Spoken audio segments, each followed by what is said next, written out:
আমরা যেদিন ভয় জয় করতে পারবো সেদিনই আমরা আটোয়ারি পঞ্চগড় বাংলাদেশটাকে সুন্দর করে গড়ে তুলতে পারবো। শ্রদ্ধা এবং সম্মানের সাথে রেখে কথা বলবো, কাজ করব। কিন্তু কেউ যদি পায়ে পাড়া দিয়ে ঝামেলা করতে আসে আমরা কিন্তু মুখ বুজে সহ্য করব না। এটা আপনাদের প্রতি নির্দেশনা, স্পষ্ট নির্দেশনা।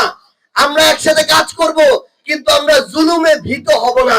মনে রাখবেন, একবার ভয় পেয়ে গেলে ভয় কিন্তু মানুষকে আঁকড়ে ধরে, জিম্মি করে, তখন কিন্তু আমরা ভালোর দিকে এগিয়ে যেতে পারি না। আমরা যেদিন ভয় জয় করতে পারবো সেদিনই আমরা আটোয়ারি পঞ্চগড় বাংলাদেশটাকে সুন্দর করে গড়ে তুলতে পারবো।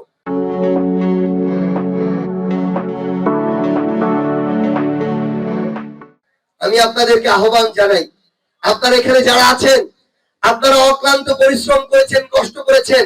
আপনাদের কাছে আমি আমার কৃতজ্ঞতাটুকু পর্যন্ত ঠিক মতো জানাতে পারিনি। আজকে আমি আপনাদের ভাই হিসেবে, সন্তান হিসেবে আপনাদের কাছে প্রাণ থেকে, মন থেকে কৃতজ্ঞতা জানাই।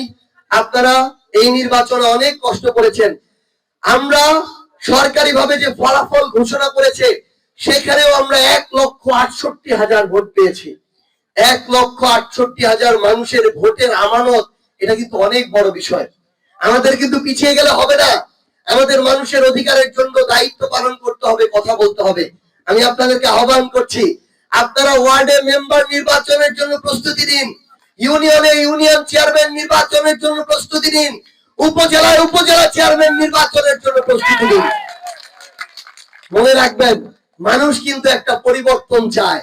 এই নির্বাচনে আপনি এই আটোয়ারি থেকে শুরু করে তেতুলিয়া, বাংলা বান্ধা প্রত্যেকটা জায়গায় যান, মানুষ কিন্তু আজকেও পরিবর্তনের আকাঙ্ক্ষা নিয়ে, মানুষ অনেকে এখন আফসোস করে, অনেকে কষ্ট পায়, অনেকে চোখের পানি ফেলে।